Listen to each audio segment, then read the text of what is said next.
সরকারকে নিঃশর্তভাবে ক্ষমা প্রার্থনা করে পদত্যাগ করতে হবে। দেশের সরকার প্রথমে সেটাকে এক পাশে ঠেলে দিতে চেয়েছে, উপেক্ষা করতে চেয়েছে, পরে যে দমন নীতি অবলম্বন করেছে নিজেদের পেটোয়া বাহিনী দিয়ে, সেটা থেকেই এই হত্যাকাণ্ডের শুরু।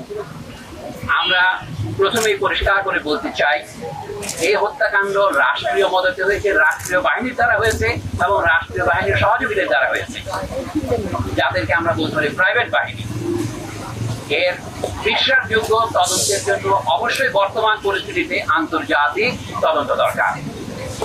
আমরা আমাদের নিহত, আহত, গুম হওয়া এবং নির্যাতিত জাতীয় জনগণের পক্ষ থেকে সেই দাবিকে অকুণ্ঠ সমর্থন জানাই।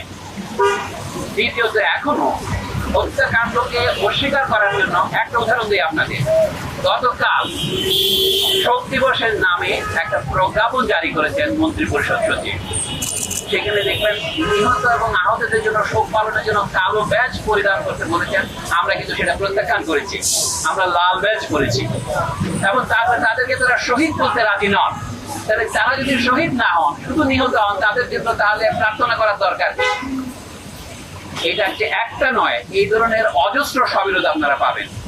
সরকার এখন এই হত্যাকাণ্ডকে জায়েজ করবার জন্য যে অজুহাত ব্যবহার করছেন, যে তারা মেট্রো রেল স্টেশনে হামলা করেছে, সেতু ভবনে হামলা করেছে, অথবা বাংলাদেশ টেলিভিশন ভবনে হামলা করেছে। আমাদের জ্ঞানী বিশ্লেষকরা যেমন ব্রিগেডিয়ার জেনারেল শাকাওয়াত হোসেন তারা পরিষ্কার করেছেন, এইগুলিকে বলা হয় কি পয়েন্ট ইনস্টলেশন, কেপিআই। এগুলি রক্ষার জন্য সরকার কোনো পূর্ব ব্যবস্থা গ্রহণ করেনি, অথবা করলেও যথাযথ ব্যবস্থা গ্রহণ না করার ফলে এটা এর দায় কে বহন করবে? তাদেরকে বহন করতে হবে।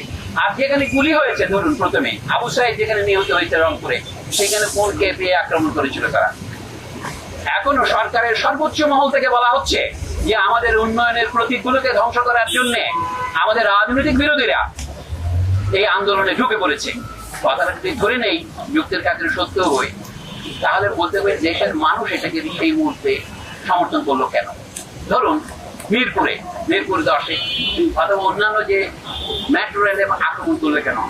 আমাদের দেশের অথবা যে কোনো উপনিবেশিক দেশের ইতিহাসের সাথে যারা পরিচিত, এমনকি ইউরোপের দেশের ইতিহাস যারা পরিচিত, তারা জানেন মানুষ যাকে ক্ষমতা দম্ভের প্রতীক মনে করে সেটাকে হামলা করে। যেমন আপনারা 1857 সালের সিপাহী বিদ্রোহের সময় উত্তর ভারতে, বিশেষ করে যখন এটা উত্তরপ্রদেশ বলি, সেখানে সর্বত্রই কৃষকেরা তহসিল অফিসগুলি আক্রমণ শুরু করেছিল এবং তারা তাদের রেকর্ড, দলিল, দস্তাবেজের মধ্যে আগুন ধরিয়ে দিয়েছিল। আপনারা এখন বলতে পারেন যেটা ইতিহাসের জন্য ভালো কাজ হয় নাই, দলিল দস্তাবেজ করে উড়িয়ে দেওয়া হয়েছে, কিন্তু ওই দলিল দস্তাবেজগুলি ছিল ইংরেজ সরকারের অত্যাচারের এবং তাদের ক্ষমতার প্রতীক। এখন কেউ যদি মেট্রো রেল স্টেশনে হামলা করে থাকে, এটা তারা এরকম প্রতীকী হামলায় করেছে। এটা বুঝতে হবে, সরকার এটা বুঝতে ব্যর্থ হয়েছে। এটা হচ্ছে প্রতীকী ভাষা। সরকারের লেজিটিমেসির একমাত্র দাবি হচ্ছে, বৈধতার একমাত্র দাবি হচ্ছে আমরা উন্নয়ন করেছি গত 1.5 দশকে। আইয়ুব খান সাহেবের 1 দশক ছিল, এখন শেখ হাসিনার 1.5 দশক হয়েছে। এই উন্নয়নকে মানুষ যে প্রত্যাখ্যান করেছে, সেটা দেখা যায়। ঢাকা শহরের সমস্যাটা কি ছিল? গণযোগাযোগ ব্যবস্থার একটা বৈজ্ঞানিক পদ্ধতি, পাবলিক ট্রান্সপোর্টেশন সিস্টেম, সেটা দিয়ে মেট্রো রেলকে সেটার সমাধান হবে না। তাদেরই প্রকাশিত তথ্য অনুসারে এটা যখন সম্পূর্ণ চালু হবে, তাকে মাত্র 9% লোক এর উপকার পাবেন। তাহলে এইটাকে প্রতীকী করে দেশের সমস্ত বাজেটের টাকাকে একসাথে নিয়ে যাওয়া, এই ম্যান্ডেট কে দিয়েছে? এটা জনগণের সাথে আলোচনা করা হয়েছে। সুতরাং মানুষ যখন তথাকথিত উন্নয়নের প্রতীকগুলিকে আক্রমণ করে, সেটাকে আপনি প্রথমে মনে হবে দুর্ঘটনা, কিন্তু না, এর পেছনে একটা কারণ আছে। এইটা যদি আমরা বুঝতে পারি, তাহলে সরকারের বোঝা উচিত।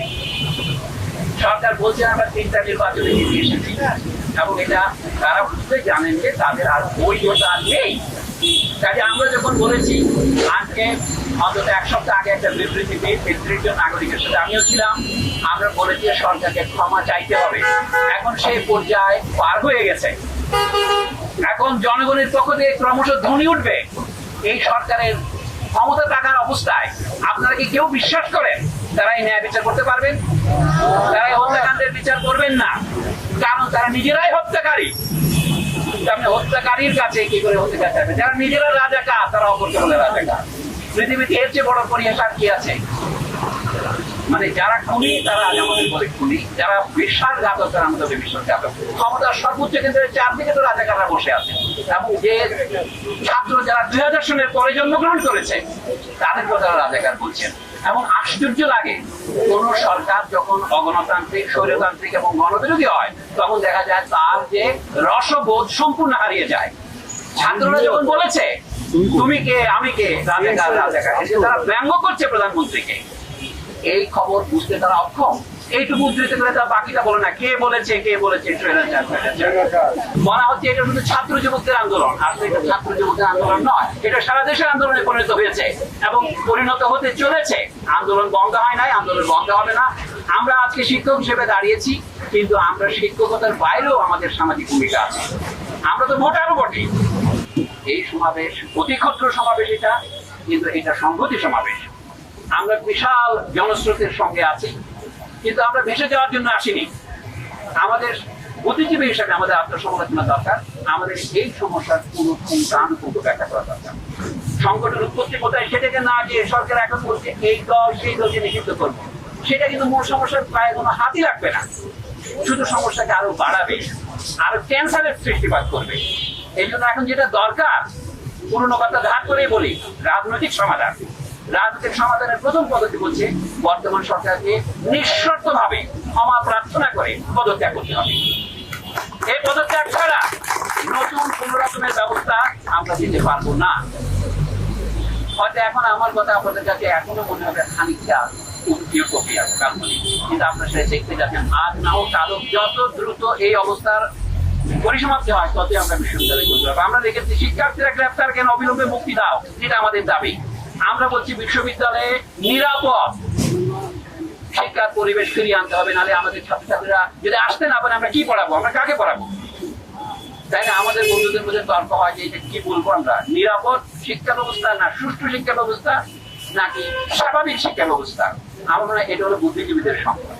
আপনারা জানেন আমাদের এখন একটা সম্পূর্ণ অস্বাভাবিকতা বিরাজ করছে, যে ব্যবস্থাকে সুষ্ঠু বলা যায় না, যে ব্যবস্থাতে নিরাপত্তার অভাব আছে। সংবাদ, ফিচার ও অনুষ্ঠানের জন্য ভিজিট করুন সংবাদ প্রকাশের ওয়েবসাইট এবং যুক্ত থাকুন ফেসবুক পেজ ও ইউটিউব চ্যানেলের সঙ্গে।